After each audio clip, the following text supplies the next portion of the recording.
Hey everybody, this is Brian Davidson Terka. I'm reading the Bible. Right now we're getting into chapter 4 of Matthew. I've been reading in Matthew in general. You can check out the other 3 chapters and past videos if you want to. But right now we're looking at Jesus tested in the wilderness. So, tested in being tested, Jesus is being tempted. He's being tempted by the devil.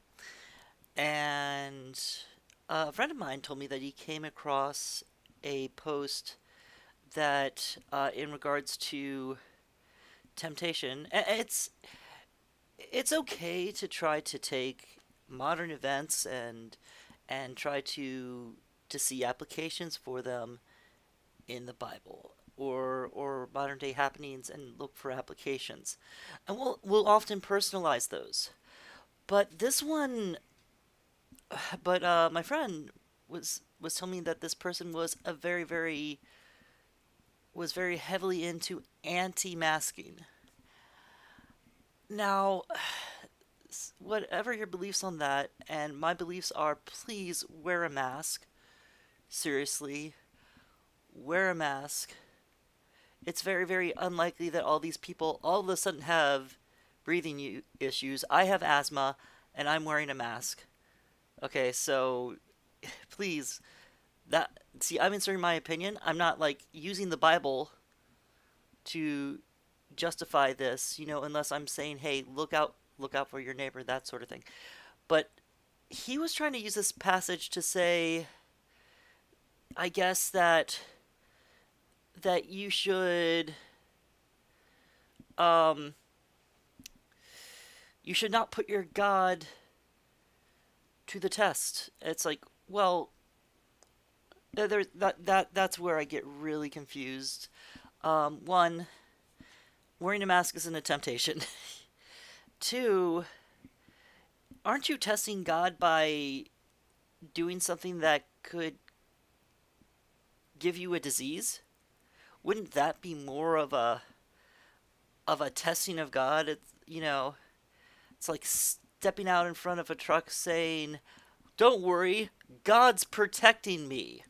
Or, doing all sorts of foolishness, declaring that God is going to protect me. That seems to be more of what it would be to not wear a mask. It seems like that would be more like putting God to the test. But so that was an interesting thing that came up.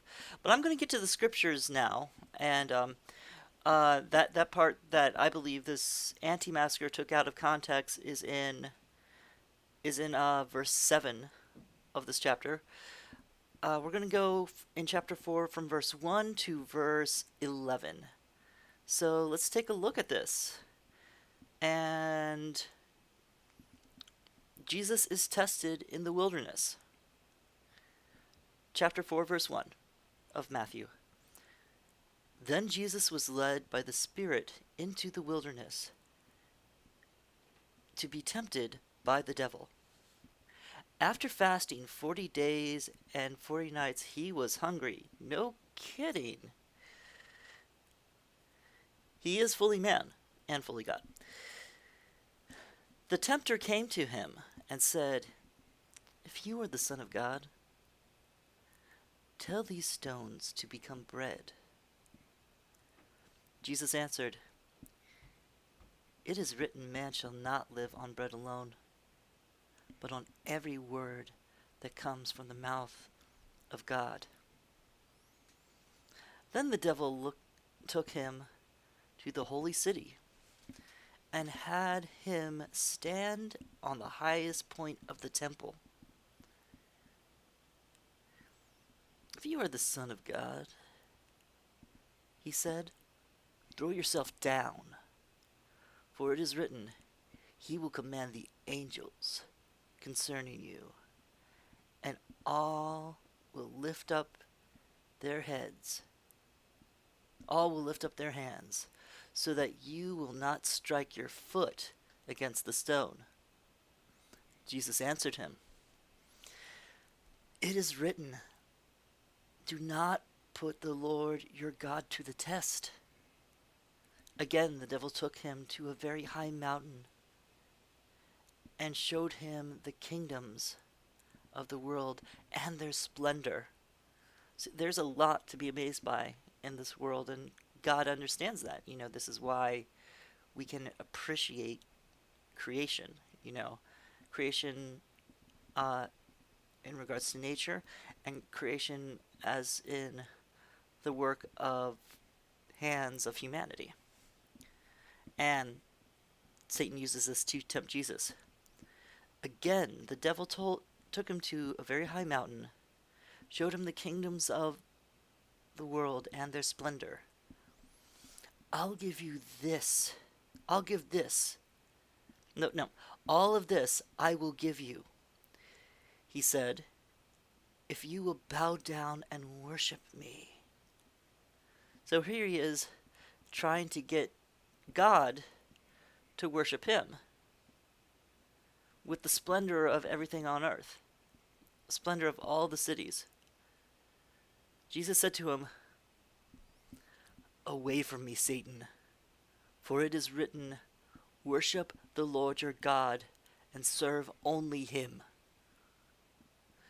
Then the devil left him, and the angels came and attended to him. Now, Jesus was doing this while he was hungry. The human aspect of his existence was hungry from a fast. So, first, Satan goes after the need. He goes after the hunger. Then he goes for hubris. He goes, show us how great your power is. Show off for us, entertain us. If you're really that great, show us how great you are. He resists that temptation. Then he goes to the temptation of greed. And I think that we see that temptation a lot. I've met a lot of church members that don't like to acknowledge that, who barely acknowledges that it's a sin. Or if they think that it does exist, well, there's always somebody more rich than them, so they're never really greedy. Okay? There's some greedy people out there, no joke. But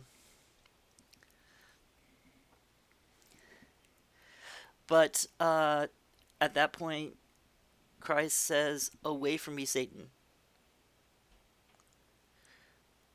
Then, as it says at the end, the devil left him, and angels came to and attended him. So it's interesting that Christ gets attended to. Now, it's not because he threw himself down out of hubris, but they came to meet his needs in some way. And that's interesting that despite being at this point of weakness and hunger, he resists this onslaught of temptation that if we're honest with ourselves, it's like, could we and would we resist those things, particularly if we were in a state of severe hunger? Well, Jesus did. This is a testament to his character and his godhood, and understanding the place of godhood in his life. So he shows us a perfect example of resisting temptation, and resisting temptation can be really, really hard. There's numerous things that we could think of that we should be doing in our lives to make it right. Now, I think, to the credit of many of you, a lot of you are using this time where we have to distance, where we have to keep ourselves safe. You're using this time to build better habits, to grow in certain ways. Things that you've been putting off, you're putting them on. So way to go. That's fantastic. But it could be a time of temptation too. It could be any number of things. It we could be, I mean, this is definitely a time of mourning, and people should be mourning in regards to so many of the events that are going on right now, um, where it doesn't take much but just a little bit of browsing at the news to say the world is ridiculous. And I'm not saying don't mourn. Mourn, absolutely, you know, but also when you can, you know, try to remember that this is temporary. And with the knowledge that we have right now, there's a lot of shaping of the world that we have to get back to when this all comes about. And I think with that, a lot of people are preparing and using their time well, as opposed to using their time for temptation. I think that a lot of people out there are using this time to do things that will be a blessing to their families, to their communities, um, and will be of great help to a lot of people around them.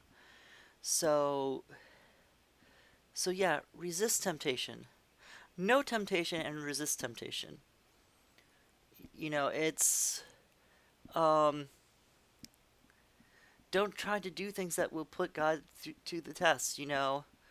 I mean, honestly, so many of these people who have been running out to places where there are big crowds, that's really a lot like putting your God to the test. That's that sort of thing where it's like, haha, Jesus will protect me. And when you get COVID, do you